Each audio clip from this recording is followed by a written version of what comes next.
नमस्कार। आखिरकार 28 वर्षों के इंतज़ार के बाद बाबरी विध्वंस केस के अंदर फैसला आ ही गया और ख़ास बात उसमें ये रही कि 351 गवाह, 600 से अधिक दस्तावेज, साक्ष्य आदि प्रस्तुत करने के बावजूद एक भी व्यक्ति विध्वंस के लिए दोषी नहीं पाया गया। ये रहा कुल मिलाकर 28 वर्षों के इंतज़ार का नतीजा। अब प्रश्न ये उठता है कि यदि कोई दोषी है ही नहीं, जिन 49 अर्थात 49 लोगों को अभियुक्त बनाया गया था, यद्यपि उनमें से 17 की मौत हो चुकी है, बचे 32 और वो सब के सब आज बरी कर दिए गए। सुरेंद्र कुमार यादव जो कि विशेष अदालत के जज थे, उनके द्वारा। अब प्रश्न ये है कि जब कोई दोषी है ही नहीं, और ये भी वास्तविकता है कि वो जो ढांचा था बाबरी मस्जिद, कुछ लोग उसको डिस्प्यूटेड बोलते हैं, या जो भी राम मंदिर, वो गिराया किसने? अपने आप तो गिरने गया हवा में, कोई इतना तेज आंधी तूफान भी नहीं था, फिर गिराया किसने? लेकिन खैर, और अपने टिप्पणी करते हुए विशेष जज ने जो कहा है अदालत ने, उन्होंने कहा कि ये जो ढांचा था ये किन्हीं अराजक तत्वों ने गिराया। अब देखिए, अब वो अराजक तत्व कौन है, ये भी तो खोजने का विषय है ना। उसके लिए कोई आदेश है नहीं अभी हाल फिलहाल, अभी तक तो कोई ऐसा आदेश किया नहीं कि भाई उन अराजक तत्वों को खोजा जाए। और जो आरोपी बनाए गए थे, जैसे लाल कृष्ण आडवाणी, मुरली मनोहर जोशी, उमा भारती, कल्याण सिंह आदि आदि जो भी लोग थे, तो उनकी जो उन नेताओं की इस ढांचे को गिराने में उनके कोई साक्ष्य नहीं मिले हैं, उन नेताओं के विरुद्ध कोई सबूत नहीं मिला है। अब उन्होंने कहा कि बल्कि एक चीज़ और कही अदालत ने कि जो आरोपी हैं, इन्होंने तो उन्मादी भीड़ को रोकने का प्रयास किया था, अर्थात इनका तो कोई सबूत नहीं है, लेकिन इन्होंने उन्मादी भीड़ को रोकने का प्रयास किया था। और आडवाणी जी तो समय ढांचे का उन्होंने एक परिक्रमा भी दी थी, इस प्रकार की चीज़ें रहीं। तो कुल मिलाकर अब बात यह हो गई कि ये जो ढांचा गिराया गया था, ये कोई पूर्व नियोजित नहीं था, ये आकस्मिक घटना हो गई फैसले के अनुसार। और उसमें आडवाणी, जोशी, कल्याण सिंह, ये सभी लोगों को इसमें बरी कर ही दिया गया है। मैं बता ही चुका हूँ कि 49 लोगों को अभियुक्त बनाया गया था, 17 लोगों का देहांत हो चुका है, बाकी के 32 को अब फ्री कर दिया गया, अर्थात बाइज्जत बरी कर दिया गया। हालांकि जो बहस थी वो 800 पन्नों की लिखित बहस थी, और बहस जो दाखिल की गई वो दोनों पक्षों के गवाह, वकीलों की तरफ से, ये कुल मिलाकर 800 पन्नों की लिखित बहस दाखिल की गई थी। सीबीआई के द्वारा 351 गवाह लाए गए थे, 600 से अधिक दस्तावेजी साक्ष्य भी प्रस्तुत सीबीआई के द्वारा किए गए थे। लेकिन वो कहते हैं कि सबके सब धाराशाही हो गए, सबके सब बेकार हो गए।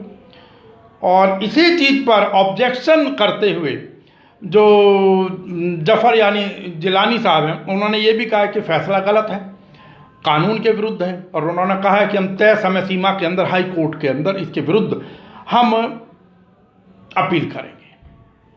उन्होंने एक चीज़ और भी कही कि हालांकि ये सारी की सारी चीज़ें टीवी के ऊपर भी देखी गई हैं, इसके अंदर आईपीएस ऑफिसर्स की भी गवाही है, अन्य बड़े अधिकारियों की भी गवाही है, कई प्रमुख पत्रकारों की भी गवाही हुई है उसके अंदर। तो क्या इन सब के बयान झूठे हैं? एक चीज, और अगर झूठे हैं तो फिर इन लोगों के विरुद्ध केस दर्ज किया जाए, ये भी मांग की गई है इसके अंदर।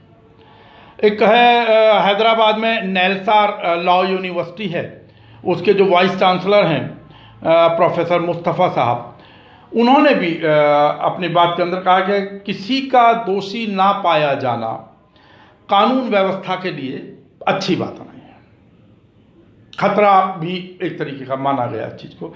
कहते हैं कि टीवी पर सबने सब कुछ होते देखा, हमने भी सब कुछ होते देखा, ऑडियो वीडियो के साक्ष्य भी, प्रूफ भी प्रस्तुत किए गए वहाँ पे, और 350 से ज़्यादा प्रत्यक्षदर्शियों के बयान के बावजूद यदि ये फैसला आता है तो ये किसी भी प्रकार से स्वागत योग्य तो नहीं माना है उन लोगों ने, कम से कम। अब मैं इसमें एक चीज़ और बता दूं कि ये फैसला आने के बाद में लाल कृष्ण आडवाणी ने कहा है कि भाई मेरा राम मंदिर के प्रति सरकार के प्रति, कानून के प्रति ये मेरी प्रतिबद्धता को जाहिर करता है। सीधी सी बात ये है। हालांकि फैसले के बाद में नरेंद्र गिरि ने भी, जो अखिल भारतीय अखाड़ा परिषद के अध्यक्ष हैं, उन्होंने भी प्रसन्नता जाहिर की है। राजनाथ सिंह ने कहा है कि ये फैसला बेशक देर से आया है लेकिन स्वागत योग्य है, न्याय की जीत हुई है। कल्याण सिंह ने भी कहा है कि पूरा का पूरा देश खुश हुआ है इस फैसले से।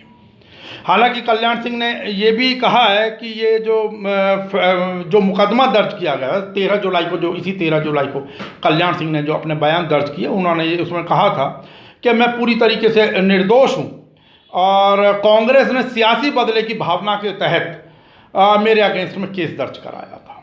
ये कल्याण सिंह ने कहना है, जो कि उस समय के मुख्यमंत्री रहे थे उत्तर प्रदेश के। और उन्होंने कहा कि उनकी सरकार ने तो अयोध्या में त्रिस्तरीय सुरक्षा सुनिश्चित की हुई थी। ये कल्याण सिंह का कहना है। हालांकि इस फैसले के बाद आडवाणी के घर पे रविशंकर प्रसाद उनके यहाँ मिलने गए, शुभकामनाएं व्यक्त की, बधाई दी उनके बरी होने के ऊपर। आडवाणी जी ने भी जो 24 जुलाई को अपने बयान दर्ज कराए थे, लालकृष्ण आडवाणी जी ने, उन्होंने भी उसमें कहा था कि मैं पूरी तरीके से निर्दोष हूँ और राजनीतिक कारणों से इसमें मेरा नाम घसीटा गया है, आदि आदि। सभी लोगों ने अपने आप को दोष मुक्त बताया था अपने अपने बयानों में, जो उनका भी चार्जशीट के अंदर नाम था, जो भी आरोपी बनाए गए थे।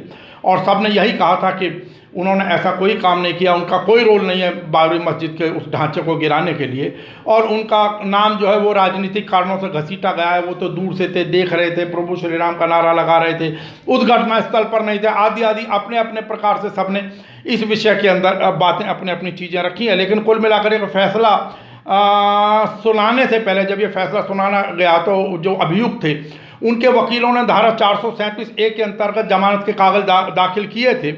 हालांकि इसका दोष सिद्धि या दोष मुक्ति से कोई सरोकार नहीं है इन कागजों का, ये भी एक सीधी सी मैं बात बड़ा स्पष्ट कर दूं। और ये कि प्रतिक्रियात्मक कार्यवाही होती है जो उसमें की गई थी इस फैसले से पहले। बाकी जो जज हैं सुरेंद्र कुमार यादव, जिन्होंने फैसला सुनाया, हालांकि उनकी रिटायरमेंट जो थी वो जिला जज लखनऊ के रूप में पिछले वर्ष अर्थात 30 सितंबर 2019 को हो गई थी। लेकिन सुप्रीम कोर्ट ने फैसला सुनाने तक उनको एक्सटेंशन अर्थात विस्तार दिया था सुरेंद्र कुमार यादव साहब को। बाकी CBI के जो अधिवक्ता हैं उन्होंने कहा कि भाई इस फैसले के विरुद्ध या जो भी कुछ होगा, हम हायर कोर्ट के अंदर हम अपील, पहले इस फैसले को पढ़ लें, इसकी कॉपी का अध्ययन कर लें, उसके बाद हम इसके विरुद्ध निर्णय लेंगे कि हमें अपील करनी भी है या नहीं करनी है। तो कुल मिलाकर बात ये रही कि वो कहते हैं ना कि सारी रात रामायण पढ़ी और सुबह उठकर पूछा कि सीता किसका बाप था। इस प्रकार के उदाहरण अभी कई बार दिए जाते थे, यद्यपि कुछ धार्मिक लोगों को इस प्रकार के उदाहरण गलत लग सकते हैं, लेकिन क्योंकि जो उदाहरण कहीं चलन में होते हैं उनका देर या सवेर कहीं ना कहीं चर्चा हो ही जाती है। और एक इतने लंबे फैसले, आपको भी मालूम है उस समय ये भी कहा, कई लोगों के बयान और आ रहे हैं, जो असदुद्दीन ओवैसी हैं, उन्होंने भी इसके विरोध में ही बयान दिया है। और सब लोग कह रहे हैं कि उस समय दुनिया ने देखा था, भीड़ जा रही थी, लोग कुल्हाड़ी फावड़े या और दूसरे हथियार लेकर वहाँ पर जा रहे थे, और सबका उद्देश्य सीधा सीधा एक ही था कि वहाँ पर बाबरी जो ढांचा है उसको गिराना उनका एकमात्र उद्देश्य था। इससे ऊपर उनका किसी का कोई और उद्देश्य नहीं था।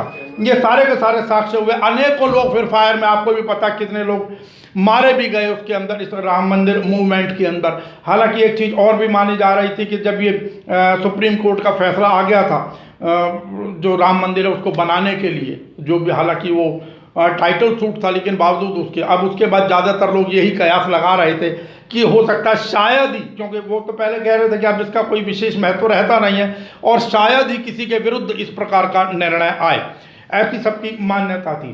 खैर, लेकिन वो पल पल करते वो समय वो कहते हैं ना, जिसका मुझे था इंतजार और जिसके लिए दिल था बेकरार, तो वो घड़ी आ गई। और मैं समझता हूँ इन्हीं सब चीज़ों को लेकर आपको भी मालूम होगा कि पिछले कुछ समय में जब राष्ट्रपति चुनाव की प्रक्रिया चली थी, जिसमें राम कोविंद जी को बनाया गया था, उस समय कहीं ना कहीं ये चर्चा थी कि अब जबकि लालकृष्ण आडवाणी जी प्रधानमंत्री पद से चूक गए हैं, तो अब उनको कम से कम राष्ट्रपति तो बना दिया जाना चाहिए। लेकिन बदकिस्मती से उस समय भी उनकी एक फाइल खुल गई। अब उसके बाद क्या हुआ, उस फाइल का क्या नहीं, ये हिंदुस्तान के अंदर पता नहीं चलता है, मुझे और आपको सबको मालूम है। तो खैर बाकी बावजूद उसके कि देर आयत दुरुस्त आयत कहा यही जाता है, दूसरी तरफ कहा यह भी जाता है कि जस्टिस डिलेड जस्टिस डिनाइड। अब अपने अपने अनुसार हम उन उदाहरणों का अर्थ निकाल लेते हैं, लेकिन जो भी है ज़्यादातर लोग इस फैसले का स्वागत कर रहे हैं। बहुत सारे लोग असंतुष्ट भी हैं, कुछ खुलकर इस फैसले के विरुद्ध बोल रहे हैं, कुछ खुलकर तो नहीं बोल रहे हैं, लेकिन मन ही मन इस फैसले से कोई बहुत ज़्यादा खुश नहीं है। अब देखते हैं आगे की कानूनी प्रक्रियाएं, क्योंकि चलेंगी ही। कुछ पक्ष जरूर होंगे जो इस फैसले के विरुद्ध में हाई कोर्ट के अंदर जाएंगे, और उसके बाद फिर बात वही है कि 49 अभियुक्तों में से 17 का देहांत हो गया, और जब आगे फैसला आएगा तो प्रभु ऊपर वाला किन किन को सुरक्षित रखता है, जीवित रखता है, किन के साथ क्या दुर्घटना घटती है, वो बाद का विषय है। लेकिन फैसले के विरुद्ध हाई कोर्ट के अंदर जाया जाएगा ही। तो कुल मिलाकर आज की जिसका ये प्रतीक्षित फैसला था, बहुत दिनों से लोग इंतजार कर रहे थे, और विशेष तौर से जब ये तारीख फिक्स कर दी गई कि 30 सितंबर 2020 को ये फैसला सुनाया जाएगा, तो तब से हर आदमी पल पल घड़ियां गिन रहे थे। हालांकि आज इन्हीं चीज़ों को लेकर इस फैसले के बाद जो गुड़िया कल जो हैवानियत से पीड़ित थी, जिसका देहांत, और रात को पुलिस ने बिना माता पिता की परमिशन लिए उसको वहाँ खेत में जला दिया था ले जाकर, उसका अंतिम संस्कार के नाम पर। और इस समय तो उसको भी सब भूल गए। फिलहाल टीवी चैनल्स के अंदर अब जो चर्चाएं हालांकि हुआ करती थी, कहीं दीपिका पादुकोण के घर गिरने की चर्चा थी, रिया के ड्रग्स की चर्चा थी, और कंगना रनौत के क्षमा चाहूँगा, कंगना रनौत का घर गिर जाने की चर्चा थी, दीपिका पादुकोण की चर्चा थी, आदि आदि। आज कम से कम ये सारी की सारी चर्चाएं दब गई हैं, और बात यही कही जा रही है कि अब वो लोग, अब हो सकता है कुछ नेता फिर खुल कर आए जो कल तक उस हाथरस की बिटिया के मतलब जो भी उसके साथ हैवानत हुई, खासतौर से आजकल नाम लिया जा रहा है स्मृति ईरानी जी का, तो वो पहले किस प्रकार बोला करती थी, उग्र होकर, अब जो शांत थी। हो सकता है इस फैसले के अंदर उनकी कोई ना कोई प्रतिक्रिया जरूर आए, तो देखते हैं उनकी जो भी प्रतिक्रिया होगी इंडियन नेशनल न्यूज़ आपके सामने रखेगा।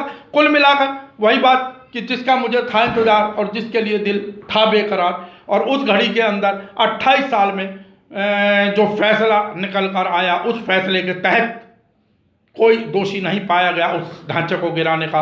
अब इंतजार करना चाहिए, या कहूँ कि नई एक खोज, एक नई चर्चा तैरेगी कि अगर उस ढांचे को इन लोगों ने नहीं गिराया तो किसने गिराया। और जो आकस्मिक घटना ये घटी, जो कि पूर्व नियोजित नहीं बताई गई है, तो जो भी लोग आ गए थे उस बीच के अंदर, जो भी अब जिन्होंने भी गिराए थे कौन थे, क्यों कि सलमान खान ने गाड़ी अगर नहीं चला रहे थे, जो मारा गया था उस समय, जो आपको भी मालूम है, उनके घर के बाहर व्यक्ति, तो किसने मारा, आज तक हिंदुस्तान के अंदर यही नहीं पता लग पाता कई बार इस प्रकार के हाई प्रोफाइल केसेस के अंदर। तो इस चर्चा को फिलहाल यही विराम देते हुए कल एक और चर्चा पर आपसे मुलाकात होगी। तब तक नमस्कार।